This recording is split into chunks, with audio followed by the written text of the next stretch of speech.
Hi, Dave Lawrence from the California Type Foundry.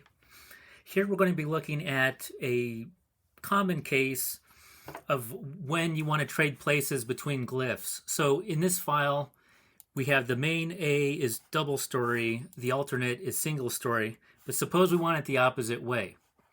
First, let's look at the wrong way to do it.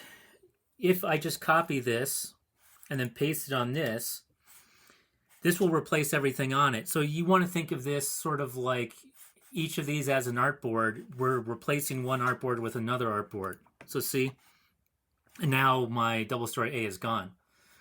So that's not really going to help. So I'm going to undo.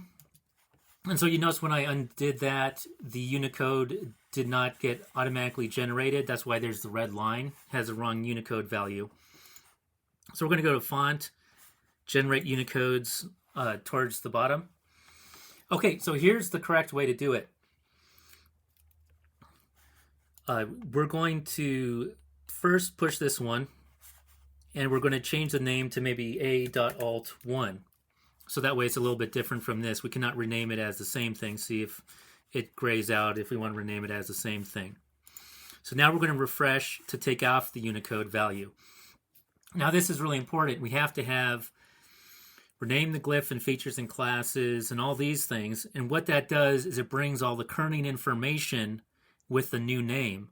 If we did not have that checked, then the single story A would get the kerning for the double story A, and things would be messed up.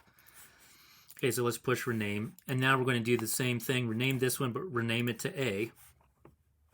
Okay, and make sure these are on. And we can also do the refresh, so that way it gets the right name there. Okay, so now we've switched places, and doing it this way, all of the kerning and all of the feature information has moved over with the glyph.